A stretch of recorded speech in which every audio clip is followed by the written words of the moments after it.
Bonsoir à tous, c'est Pat le Rasta.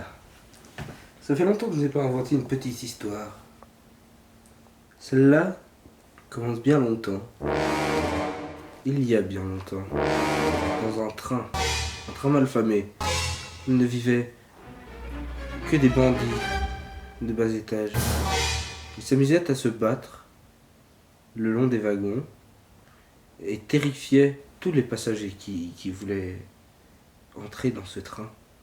Ces bandits étaient tellement cruels qu'on les surnommait les bandits du train, et que jamais, au grand jamais, on ne prononçait leur nom, car, disait-on, ils étaient maudits.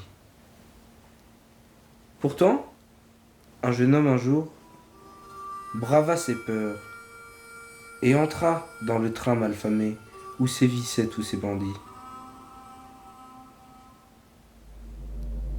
Bien téméraire, vous dites-vous, en entendant l'histoire de ce pauvre homme. Mais n'oubliez pas qu'il était aussi le plus fin tireur de l'Ouest. Son nom était John Dan Las Ternas.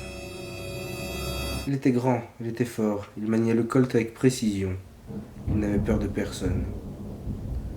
John Dan décida donc d'entrer dans le train à la recherche de ces fameux bandits. Il ne mit pas longtemps à les trouver, car on entendait déjà au loin les supplices des passagers du train qui se faisaient dérober toute leur argenterie. John Dan, terrifié, mais également enthousiaste, se précipita dans le train et ouvrit la première porte. Ce qu'il vit le laissa sans voix. Les passagers inertes gisaient çà et là dans des flaques de pisse. Les bandits les avaient terrifiés. Ils leur avaient volé tous leurs biens personnels. Le cœur de John Dan ne fit qu'un bond dans sa poitrine.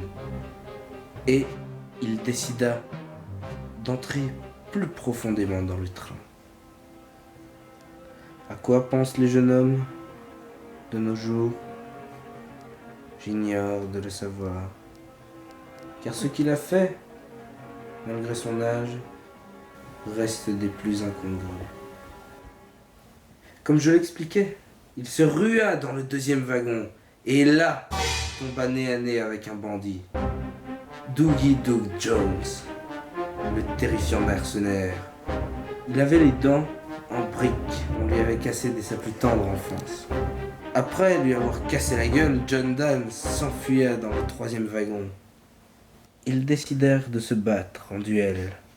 Mais John Dan avait oublié qu'il n'avait plus de balles, car il avait tout perdu sur le chemin.